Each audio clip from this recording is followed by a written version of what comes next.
Get cool stuff for what you were going to do anyway. Drink beer. With Buy Beer, Get Gear from Labatt, you can just snap a photo of your receipt and upload it to the website to rack up points for exclusive merch. Get points for every purchase, whether you're grabbing a pint on draft, a case for a party, or a tall boy at the stadium. Any size, any product, anywhere you buy Labatt. Buy beer, get gear. Sign up now at rewards.labattusa.com. Is the Burdick Lexus and Burdick BMW postgame show. Welcome in on the postgame show. Orange dismantle the Drexel Dragons 80-50, the final score. Even shattered my dream outcome in the pregame show. Brought to you by Liverpool Pool and Spa. I said the dream outcome in the pregame show was 75-50. I said if the defense continued to look like they did in the first two games, that would be the best thing that could come out of this game. And man, that defense was good in the second half for Syracuse. They are 3-0 on the season, and they are playing as good as we can remember in at least, I would say, 4 or 5 years early on in a season here. Yes, it's still pretty minuscule competition, but this was a step up in competition and a very similar result to what we saw in the first two games of the season. 80-50, the final score from Philly. The Orange really played well in the second half, and we are with you for the next hour or so on the Burdick Postgame Show, brought to you by Burdick BMW, Burdick Lexus, Burdick Ford, and Burdick Toyota. The Massage MV hotline is open, and we are welcoming your phone calls throughout the next hour here on the Postgame Show. 315-437-7644, always the phone number to call to get on the show. That is 4ESPN 44. If you have thoughts on how the Orange looked this afternoon as they go down to Philly and get a neutral site win over a Drexel team they were projected to win by maybe 13, 15 points, and they win the game by 30. And they have won their first three games by 30, and they have averaged giving up 45 points per game, I think it is now. They have not given up more than 50 in any of the first three games. I can't do math that quickly, but regardless, this defense has been very impressive to this point in the season, and really exciting to see that the roster that they put together, everything they tried to do in the offseason, the summer, they really challenged these guys defensively, and it is working right now. It is 3 games in. They have not played a legitimate team so far. But honestly, I was even weirdly encouraged by how the first half went in this game. Syracuse was up by just 5 at the end of the first half. They allowed 32 points in the first half. And it honestly felt like Drexel couldn't have played much better, and the Orange did not have near their A game in the first half, and they still led by about what you expected them to lead by going into the game this afternoon. They were up by 5 after Drexel was making some tough shots. Drexel still had to work for everything on the offensive end, and you could just feel that Syracuse was going to get some separation in the second half. And boy, did they ever get some separation in the second half. So phone lines are open. We want to hear from you here on the Burdick Postgame Show, 315-437-7644. Tim Leonard with you for the next hour. And really the biggest takeaway I have had from the first 3 games for Syracuse basketball, and the biggest takeaway I had from watching this game today, is this is going to be a defensive-minded team for Syracuse this year. We went into this season, and the thought process was based on all the preseason metrics of what is Syracuse's offense, what is Syracuse's defense, where do they rank. The thought process was Syracuse is going to be an offensive-minded ball club that hopefully sees a pretty drastic improvement from where they were defensively last year to make it to the NCAA tournament. Going into this year, KenPom had the Orange 68th in their preseason rankings. KenPom had the Orange 100th in the preseason defensive efficiency metrics. Bart Torvik had him about the same defensively. Evan Miyakawa, another advanced analytics site for college basketball, had the defensive rating about the same. I would be pretty surprised right now if we don't see at the end of the year Syracuse's defensive rating better than their offensive rating. My mindset from the preseason to now has totally flipped. Coach Autry keeps saying it, and maybe I'm just hearing Coach Autry say it over and over, that it's all about defense, and that's all they're working on, and they want to hang their hat defensively. But the athleticism they have defensively, it feels like old Syracuse basketball right now. The way that they are switching, the way that they are guarding, the way they're blocking shots. And that defense forcing turnovers is finally allowing Syracuse to play the way that Coach Autry has wanted them to play in his time as the head coach. This is the best defensive team for Syracuse probably since at least 2019. Going back to before COVID. And when you look through right now on KenPom, the defensive rating for recent Syracuse basketball teams, this is not counting today's game, so they're going to go up in the defensive rating. Right now, KenPom has them already to the 67th best defense in the country after they were preseason 100. Now, yes, they're getting a little bit inflated here by playing some lower-level competition, especially in the first two games of the season. But still, their defensive rating going into today, 67, that's going to go up. Last year, it was 152. It was one of the worst defensive teams we've seen Syracuse have. 2 years ago, year one of the Coach Autry era, they were 85 on the defensive rating.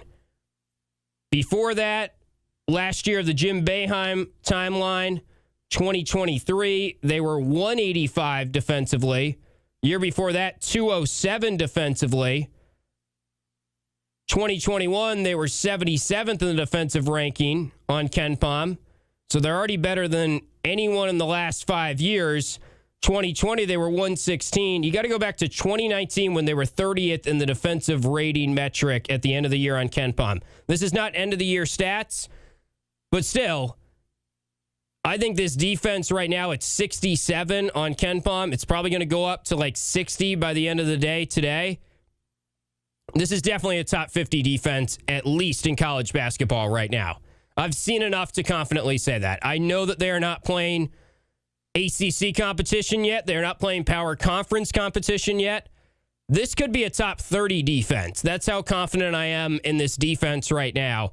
And I did not think that we would be saying after 3 games, it is the defense that is the calling card for Syracuse basketball. I don't think many of us thought that in the preseason. But where they are right now, the defense is certainly the best unit.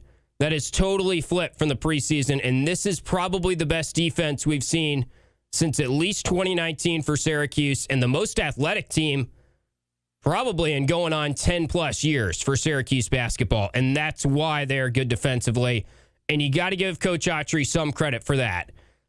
I want to see him do it against legitimate competition. I don't want to get too excited. I think we're all in that mode. But through 3 games, I don't know if you can look much better defensively than they have. So let's go to your thoughts on the phone lines. We appreciate all of you for calling in on the Massage MV hotline. And let's see, our first caller is the birthday boy. That is Dom in North Carolina. What's happening, Dom? Hey, Tim, thanks for taking my call. Thanks for wishing me happy birthday. I appreciate it. Of course. I'm glad that you got a good game to listen to on your birthday, Dom. That worked out well for you. Definitely.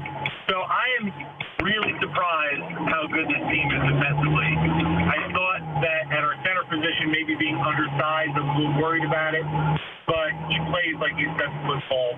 What I listen to, you know, I don't watch the game as much as I can because of work. I listen to it. But it is, I think, too, when JJ comes back, I was saying this to Jordan, I think they could be even better defensively because I think they could be even more aggressive when they have another player back and even give up some early fouls and even put more pressure on them, maybe play more press. And I just think offensively, this team is going to get much better as the year goes on because they really haven't played with each other more. It is really encouraging. And right now, to use a Foley phrase, this is right now a bubble team, and I would not be surprised if they're a locked team for the tournament as long as there's no injuries. I'm really impressed. Yeah. Hard to disagree with any of that, Dom. We appreciate Dom checking in on his birthday as he's out there working, and you can hear him. He's in the middle of working, but he's still queuing up our show. We love Dom for always calling in from North Carolina. Interesting you brought up JJ. I know a lot of you have the opinion right now JJ is a bad defender. I'm seeing just how much Donnie has improved defensively. Now, again, it is not the hardest competition to this point in the season, but I love the energy, the activeness from Donnie when he's out there on the perimeter defensively, and just the overall activeness from the team. And what Coach Autry did say on his chat on Orange Nation this week is J.J. Starling is top of the list in terms of exerting that level 5 energy that they want right now. I'm optimistic that JJ is going to be a better version of himself defensively just because it seems like the entire team is more bought in defensively. And you got to give them credit. The full court pressure really looks solid today. They just have way more options defensively compared to the roster they had last year. Let's keep the phone calls coming. Let's go to our guy Pat in Syracuse. You know it's basketball season if we've got Pat back on the line. What's up, Pat? Hey, Tim, great job so far. Listen, all I'll say, Don brings up a couple good points I didn't really think about with potentially when Starling comes back to be better defensively. I don't know if I fully agree with them because we had 5 fouls early, and I think it was the first 7 minutes of the game. Drexel started out 7 of 8, 7 of 9, something like that. So we were fouling, being aggressive, and we were turning them over early, but they made 7 of the first 8 shots. So I think it's just we wore them down. The thing I like about this team and what I thought we would have saw today, like the first half, I thought George was kind of still trying to figure things out. And then the second half, he really looked like a totally different player, setting the table for the offense, better defense. Obviously, we had a really good first half with, I think, like 2 turnovers or something like that. So this team is not a bubble team. I mean, it's pretty hard to I mean, we were bad last year, and when 2 of your best players are out for a bit and you don't have much else in the cubby hole, you're going to stink. I mean, there's just no other way around it. But when both those players are back and hopefully healthy, and the biggest thing with Freeman that you spoke about is he's bigger, he's stronger, he's in better shape. And he knows, he's got guys that can come in for him. So I think the identity of this team is totally different. It's also amazing to see Autry just with confidence himself is a really nice sight to see. It's almost like now he's back playing. I mean, he was a very confident, I wouldn't say he was like a Devendorf type player. He was a little more reserved, but he was always confident and very smooth. And just, he was cerebral and, he knew the game. And as a coach, I hate to say it, but up until this point, we hadn't really seen that. This first year, anybody who gets a new job, the first year is tough. And then the second year, we didn't have the horses and, it just got worse. And I think nobody wants to be judged when things are going bad. But unfortunately, in our society, that's the way it is. Things were going bad, and he wasn't saying the right things. And we weren't, we were getting blown out when he said, he kept saying 40 minutes, no matter what. And it was like, no, coach, we have given up in 5, 6, 7, 8 games. We're not going to see that this year. This is what we should be talking about on sports radio is X's and O's, sports, who's up next, what the matchup is, not about jobs and, how critical a fan is and all that stuff that is not really good sports radio. So looking forward to a fun season. There'll be ups and downs, but the defense, I think, will show up most nights, if not all nights. I think it could be a top 15 defense, just based on what I've seen around the country so far. And you know what? Let's bring on some big dogs and see what happens. Let's see how they stack up, right? I think that's the big point, Pat, is they definitely have the horses this year compared to last year. And you're watching a team that has an identity right now.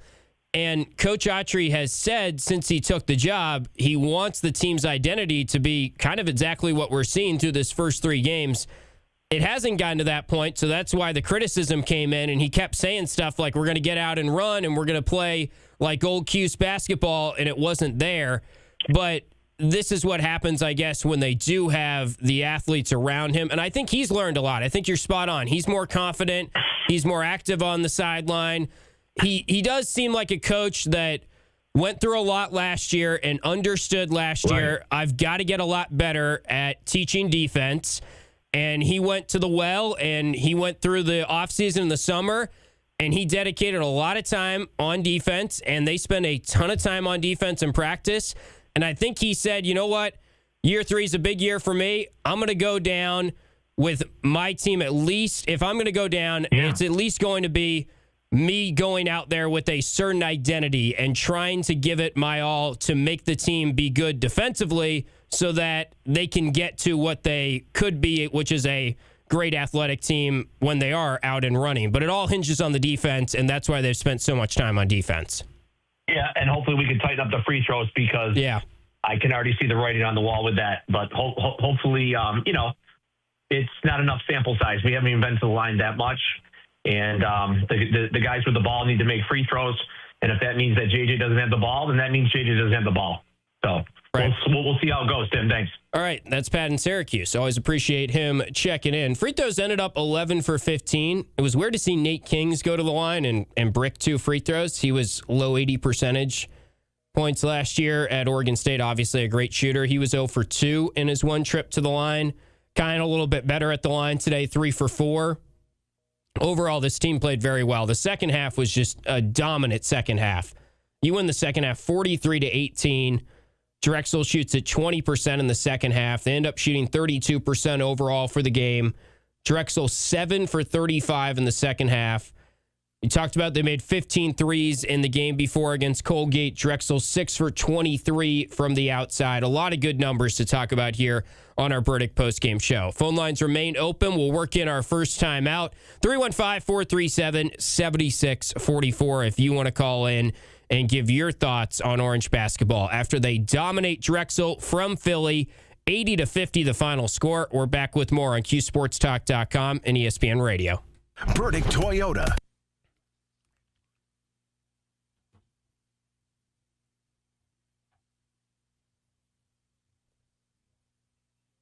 Yeah, Noah Lobdell minutes. I did not see that coming. I was laughing at him taking that shot at the end.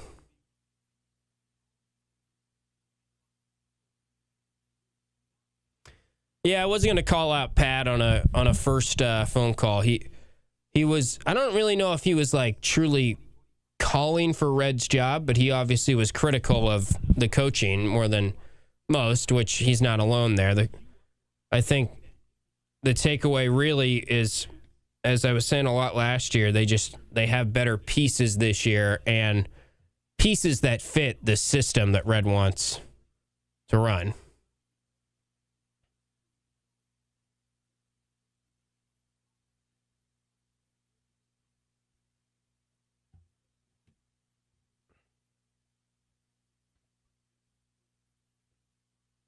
Yeah, Kings was good on the glass, 9 boards.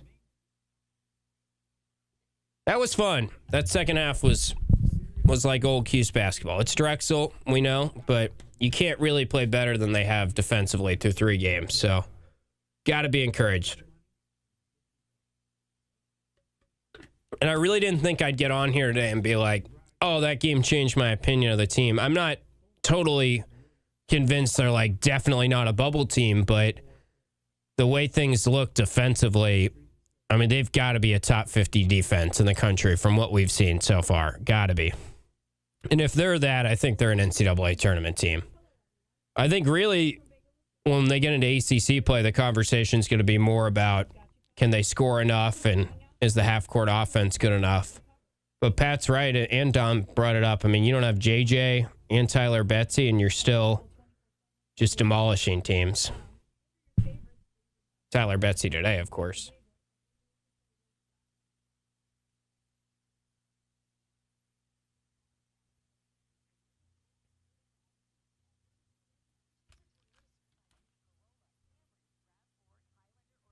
Yeah, my prediction was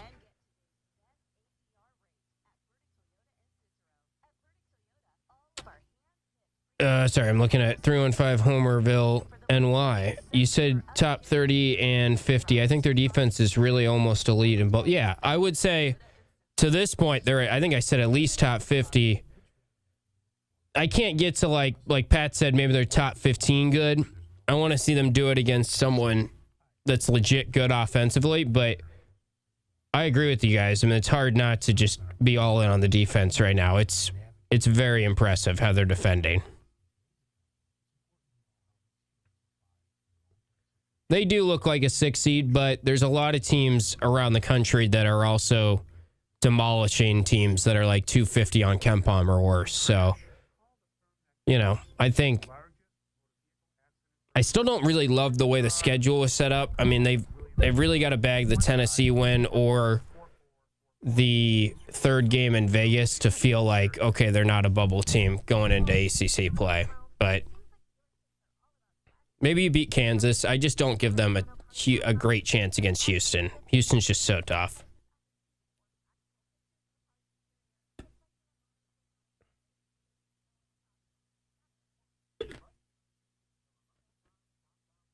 I was going to say something before that, and I got distracted.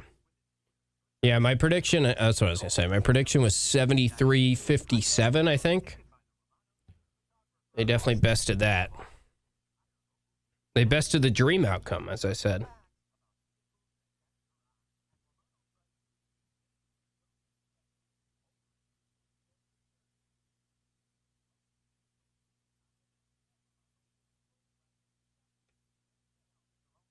A lot of Cuse Sports knowers and insiders here. They're all over the place in the chat.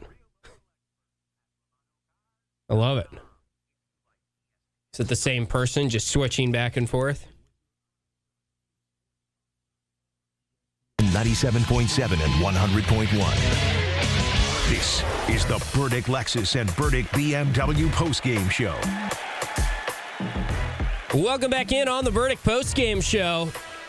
Dominant win for the Orange, and we're here to discuss it. Tim Leonard with you, taking your phone calls as we'll be with you until about 6:30, 6:40 p.m. this afternoon. Phone lines are open right now at 315-437-7644. Always the phone number to call, and we're always here with you for the Burdick postgame show immediately after the final buzzer sounds. And the final buzzer sounded, and the Orange were ahead by 30 in an 80-50 victory over Drexel, a game where they were 12.5-point favorites. They have won and covered in all three of their games so far. We know great teams cover, and Syracuse is putting it on the opposition to this point in the season. Maybe gets a little bit tougher Tuesday night against Monmouth.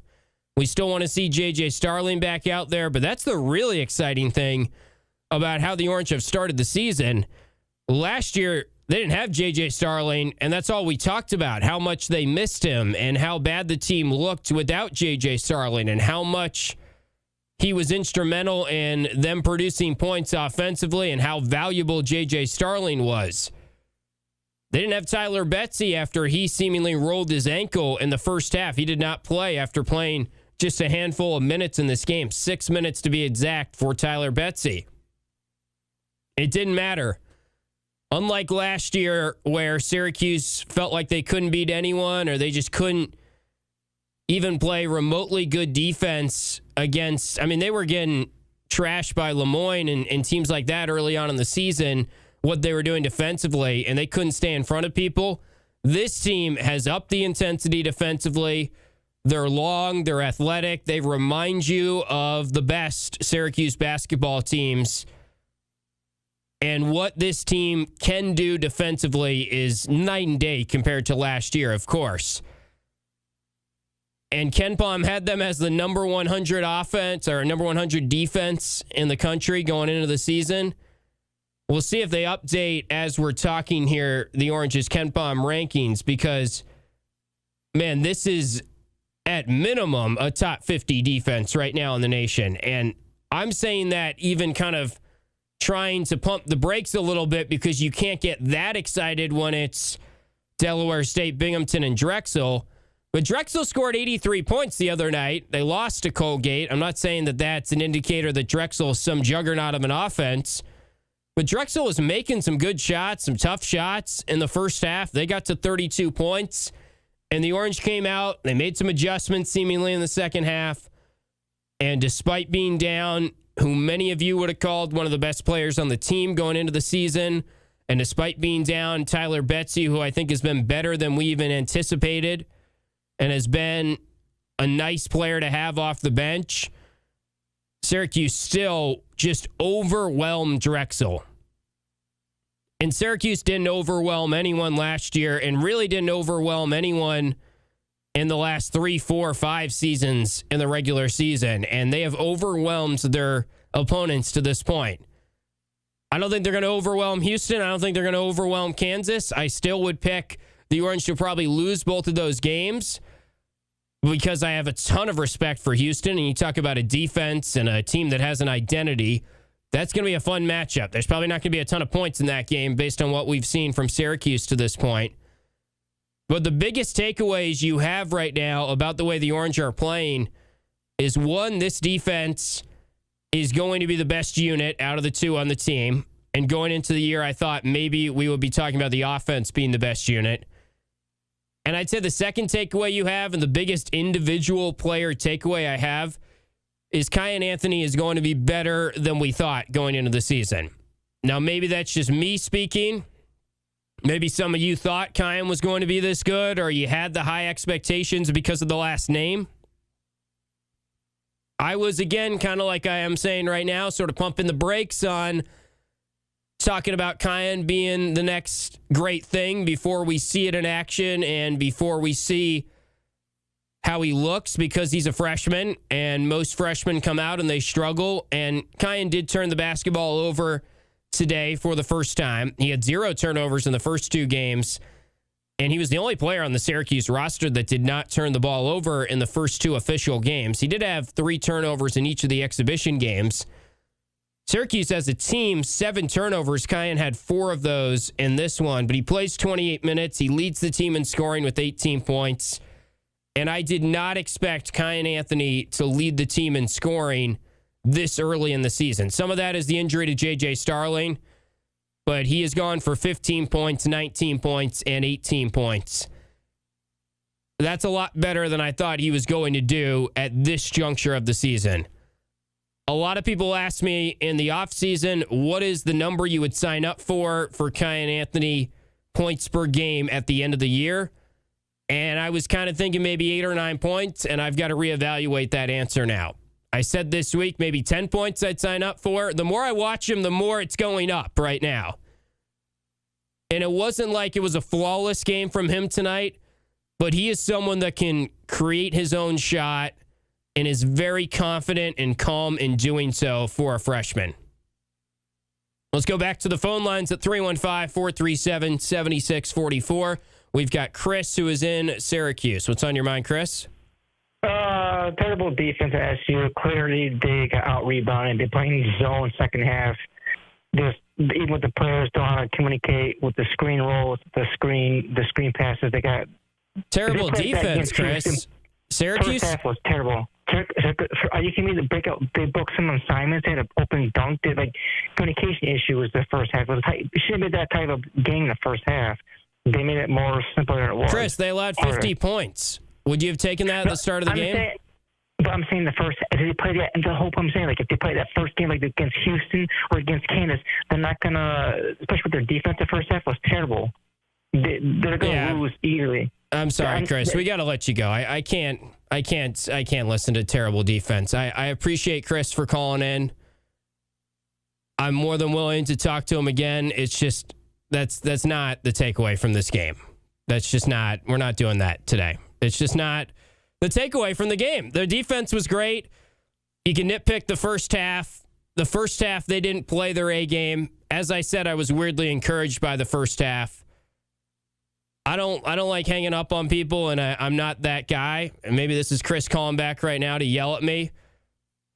But if your takeaway from that game is dogging the defense, then I don't know what to tell you. I don't know when you're going to be happy with what Syracuse is throwing out there defensively. I'm sorry. That was a great defensive showing. This defense has looked, everyone in the chat is saying it. This defense has looked really good through 3 games. 315-437-7644 if you'd like to chime in on the phone lines for ESPN 44. We'll see. Is this Chris calling back? No, we got a different caller. We got our guy Gavendo in Syracuse. What's up, Gavendo? I thought the defense was terrible in the second half. We should really be ashamed of ourselves. I think the season's over. Yeah. What do we do? Fire red. Here? Fire red. What? I don't know what the heck that was. How did he get through the screener? Yeah. I mean, I like Chris. I don't mind people calling in and making, takes that are opposite of mine. That just was so far off from what we're all thinking right now. I don't really have time for that right now. What are your thoughts on the game, Gavendo? Bro, I thought we clamped down in the second half, and we did amazing. And Noah Liddell got his steal. He's in the record books. I love that. Now, bro, we're going to be just fine. We've got a lot of good players. And it's going to work. So if it's not going to work with some, it's going to work with some others, I bet. Watch. And they're gunning. They're running and gunning, and they're going hard all game long, so they need quick breathers. So all day long they should be doing that. They are. So good for them. Yep. I also think we're going to be ranked in the next, I don't know, give it 2 to 3 weeks. Well, they got to win some games in Vegas for sure to get to that point. Because keep in mind, of course, locally, this is making waves, and I think we're noticing the difference. But unfortunately, no one's really paying attention to Syracuse until they do it against legitimate teams, Yeah, it don't matter. Let them go unnoticed for a while. I mean, take us back to 02-03. We were not ranked. We played in the preseason NIT tournament and the NIT tournament before. So guess what? Under the radar we go. Again, here we go. All right, on the rankings now, I appreciate you checking in, Gavendo. We do have updated KenPom rankings. This guy, KenPom, he moves pretty quick. How about this? I said at minimum they're a top 50 defense. They are shooting up the KenPom rankings. Coach Autry planned the schedule. He understood net rankings, KenPom rankings, Bart Torvik rankings matter. The Orange are now 48 on the KenPom rankings. The amazing thing is, I just glanced away from the computer. They were 47 when I was looking to my right. I looked back to my left. They are now 48. That's how quickly KenPom is updating these rankings. 48 in the KenPom rankings. Their defense is up to 46 in the nation, defensive efficiency. They were preseason 100 defensive efficiency. They're up to 46 in 3 games. They have allowed 47 points to Binghamton, 43 to Delaware State, 50 to Drexel. And we still got callers saying the defense was terrible. 55 on the KenPom offensive rankings, 46 on the defensive rankings, 48th in the overall KenPom rankings right now. They were preseason 68. They have jumped 20 spots. And this is why you play the game of blowing out the opposition. Not saying the KenPom rankings matter as much as the net rankings, but the net rankings are going to show that Syracuse has beaten their opponents by more than we thought. And that's why you have Donnie Freeman out there for the entire second half, basically, and you've got your starters playing the end of the game. I don't love it as much as probably a lot of you guys don't love it. It's not great for sportsmanship. It's not great for keeping guys healthy. I want to see Noah Lobdell more. I think we all got a kick out of seeing Noah Lobdell at the end of the game. But that's why you schedule this way. That's why you tell your team to play 40 minutes. And that's exactly what Syracuse wanted from the first 3 games of this season. And if they can do something similar to Monmouth, they're now projected to beat Monmouth 84-65, 96% chance to win that game according to KenPom. Monmouth is 236 on the KenPom rankings. Drexel went from 251 to 281. They dropped 30 spots. These rankings, they're going to shift a lot early on in the season, and a lot goes into margin of victory. In Syracuse right now, their defense has already leapfrogged their offense. The offense, I think, was in the 60s in the preseason. The defense was 100. Defense is 10 spots right now ahead, or 9 spots ahead of the Orange offense, according to the KenPom rankings. We can look at the other rankings as well. They still lead the country in effective field goal percentage allowed, 3-point percentage allowed, 16%. That leads the nation. Turnover rate, they were one of the worst teams in Power Conference college basketball in turnover rate last year. They're 8th in the country. in turnover rate as a defense on Ken Palm right now. They are finally playing the way that Coach Autry has said he thinks that his teams can play and he wants his teams to play, and it all hinges on the defense. We do have to work in a timeout. I see the phones are ringing. We'll get to your thoughts after this break. You can call in at 315-437-7644. You're listening to the Burdick Postgame Show on QSportsTalk.com and ESPN Radio. This is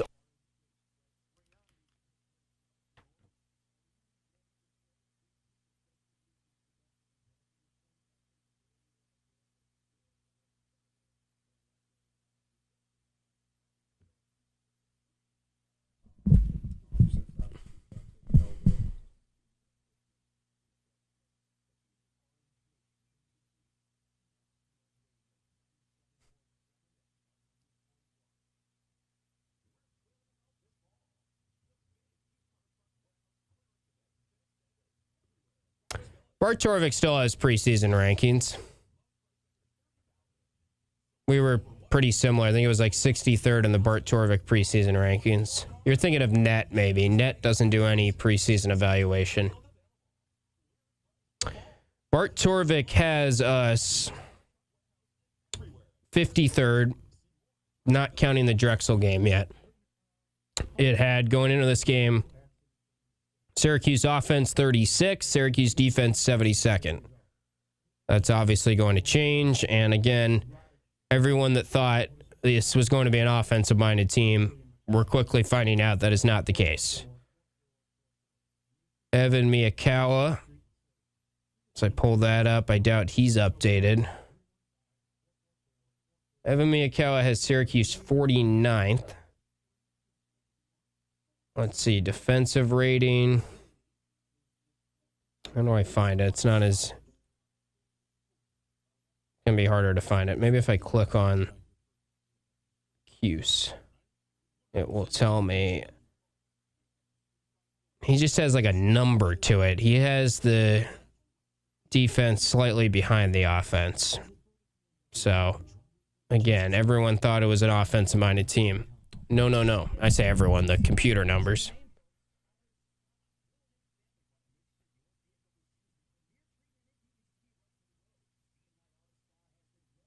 Yeah, we don't want to... Phillies Most Wanted. That Tennessee game's huge, too. Let's see what Ken Palm's got them doing in that game now. It's got them losing by 3. Ken Palm's got them losing 75-66 to Houston. I don't even know if there will be that many points.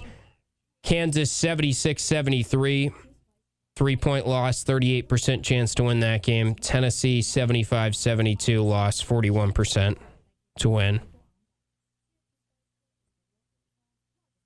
Ken Palm has Syracuse going 19-11, 9-9. That still probably would not be good enough. Well, depends. I mean, that's not counting the third game in Vegas. That's not on the schedule. So maybe you get to 20-11, then you're into the ACC tournament.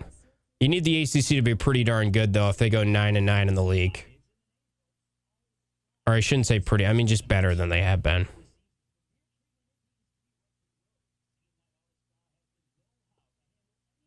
Cuse Sports Knower, I hear you.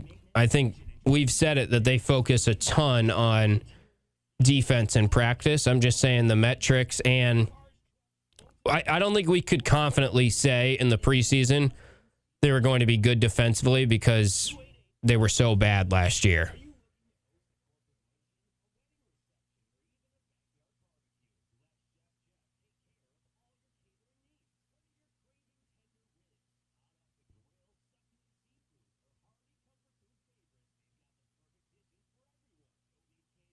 You did warn me about that, Jordan.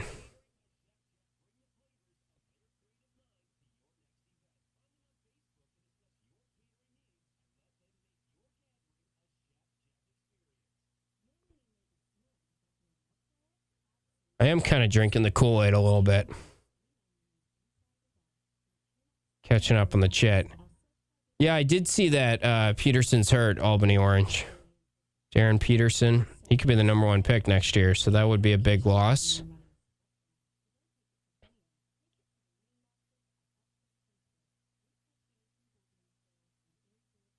I agree, Dom. Mick Cronin didn't want to use Kyle. I think that was Matt Park who said that.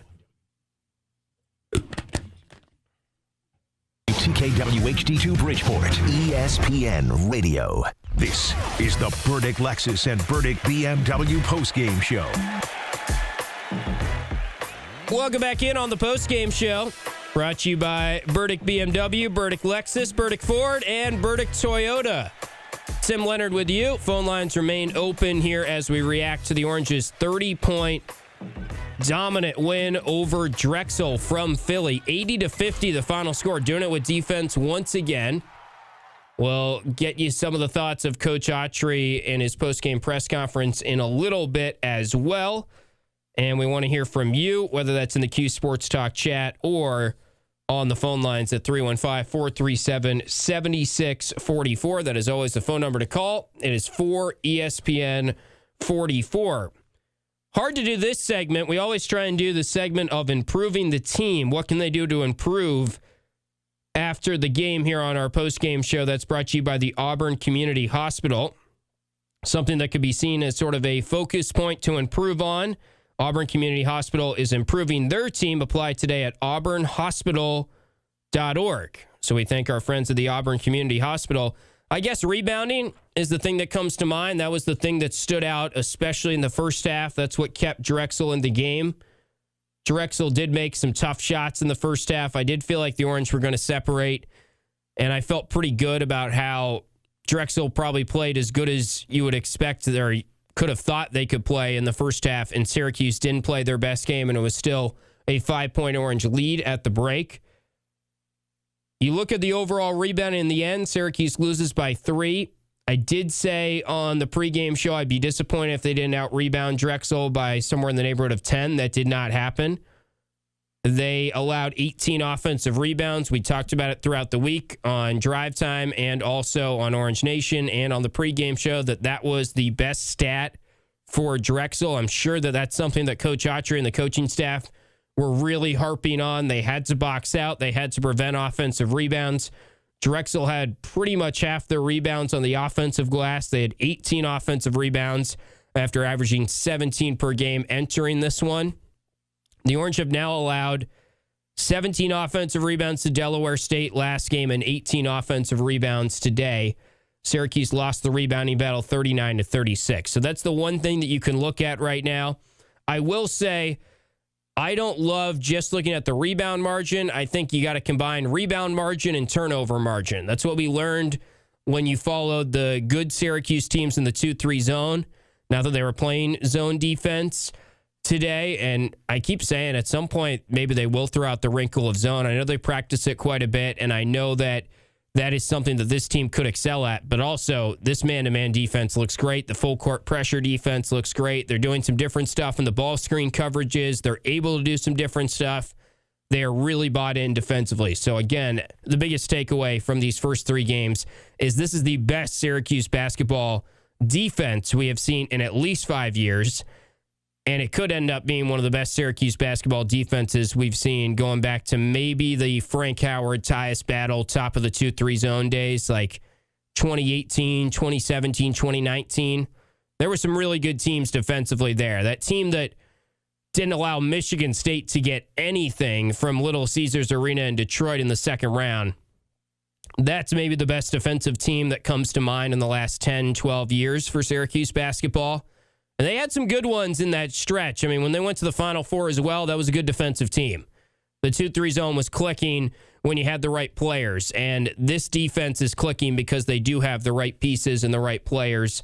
And it is little competition at this point, and I don't think Drexel's going to be much more than just a middle to bottom of the pack CAA team. They lost a lot from last year, but I do think Drexel's well coached. And I do think that's a step up in competition from what the Orange have faced, and they made Drexel look just like Binghamton and Delaware State for the most part, especially in the second half. First half, they did score 32 points, but boy, did they clamp down in the second half, win the second half 43-18. Let's hear a little bit from Coach Autry. This is when he left the floor, and Paulie Sibilia, our guy, was able to pick him off before he goes into the locker room on the Syracuse Sports Network broadcast through Learfield. You can always hear those games on TK99. Here's what Coach Autry said about this win, 80-50 over Drexel. I thought the second half our defense was a lot better. I thought we came out with energy. I thought we did a good job of contesting, making them play a little uncomfortable. Still got to do a better job of rebounding. If we rebound better, as we go forward, we got to do a better job at that. But overall, I thought we played 20 minutes. The first 20 minutes was a tie. The last 20 minutes, I thought we played our brand of basketball. Well said by Coach Autry. I should have just played that, and then I could have played the Auburn Community Hospital segment of what they need to do to improve the team. It was the defensive rebounding that they needed to improve on, and overall rebounding. They did a better job rebounding the basketball in the second half. They were down by, I think, 9 in the first half. Maybe it was 8 in the first half on the boards. They end up down 3 in the rebounding battle, but they did allow 18 offensive rebounds. That's the one thing you point to right now that I'm sure he's trying to figure out. But what I was starting to say, I like to look at rebound margin, turnover margin together. Syracuse's turnover margin, very good today. 18 turnovers for Drexel, 7 for Syracuse. And again, they really got after it defensively. We'll work in a timeout. Our final segment is next here on the Burdick postgame show. 315-437-7644. If you want to chime in, phone lines are open. We'll be back with more here on QSportsTalk.com and ESPN Radio. Did you miss drive time? Hey, Matt. Hey, how long are you going to? Now I'll be this one more segment, so I'll be off in 35-ish probably. Yeah, you're at 6:45, right? Yeah. I'll be off by then for sure.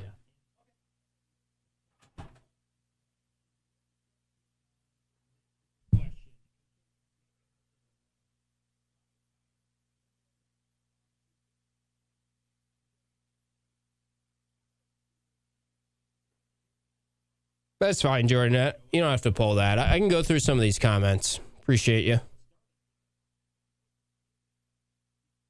Yes, Ryan, I'll see you there tomorrow. Hopefully the defense on the women's side continues to look great.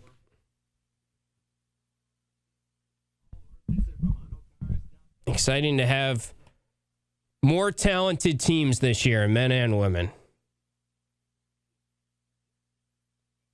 Cuse Sports Knower, I appreciate you. Maybe you are truly a ball knower with takes like that.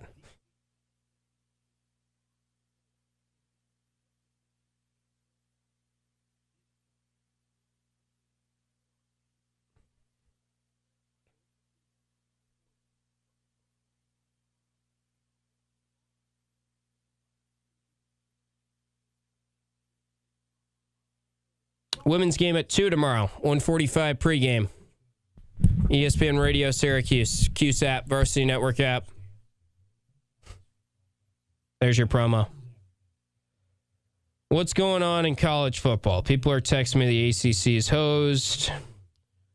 Oklahoma beating Alabama. BC is up on Georgia Tech. Wow. 28-26 BC. Miami is working NC State, 41-0. Virginia all over Duke, 31-10.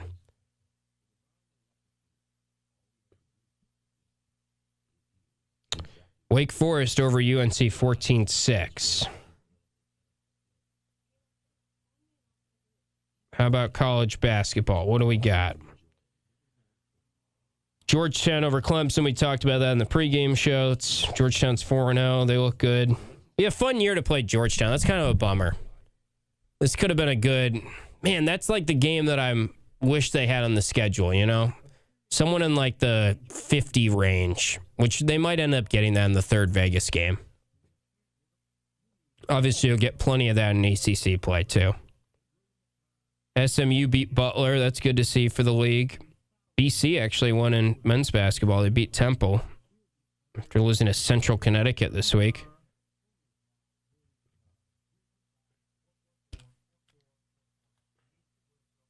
Yeah, I haven't been that impressed by Kansas. They could very well beat Kansas.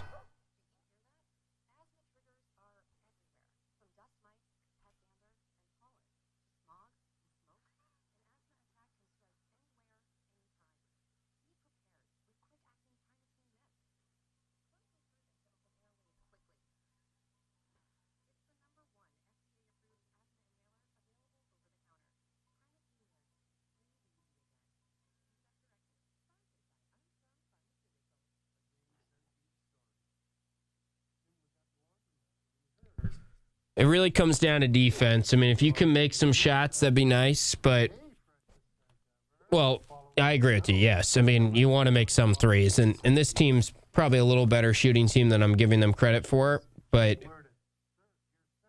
they just got to keep forcing turnovers. 18 turnovers. I mean, I know they did not. 17, that's the most turnovers I think they forced in the Autry era, 18 in a game. 17 was the most they had going into this year. How many turnovers did they force against Delaware State? I can't remember off the top of my head. Let's see. They forced 15, or Delaware State had 15. So you have forced 17, 15, 18.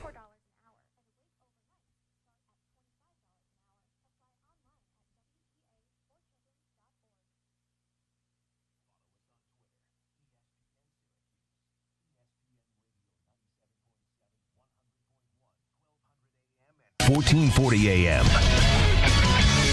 This is the Burdick Lexus and Burdick BMW postgame show. Welcome back in on the postgame show. Still taking your phone calls if you'd like. 315-437-7644. Orange over Drexel from Philly. First time in Philly since 2014 when they played Villanova. And they take down the Dragons 80-50. Do it with defense again. They forced 18 turnovers. That is the most turnovers Syracuse has forced in a game under Coach Autry. Most turnovers from the opposition in a game under Coach Autry. The Orange did not force more than 14 turnovers in a game, but 3 times all of last year. They forced 16 against Lemoyne, 17 against Bucknell, and 16 in a game against Boston College. This year, they have reached 15 turnovers forced in all 3 games so far. They had 17 forced turnovers in the first game against Binghamton, 15 against Delaware State, and then 18, a new high under Coach Autry. Forced 18 turnovers today, only turned it over 7 times themselves. So a big up in the rebounding or the turnover margin after they were down in the rebounding margin throughout much of the game. Some of the other comments coming out from the post-game press conference, thanks to our friends at WAER Sports, the best student radio station in the country. They are live tweeting the presser from Philly. And interesting, Coach Autry said, quote, "I thought our second half was phenomenal. Our energy picked up from our juicer station," which is the bench. Juicer station. That's maybe going to have some legs there. "Everyone got engaged. That was the difference." Coach Autry on William Kyle, his motor, his IQ, defensively, he's very disruptive. He's a guy that's off the charts. I don't know how William Kyle didn't play much for UCLA. I know there was an injury last year.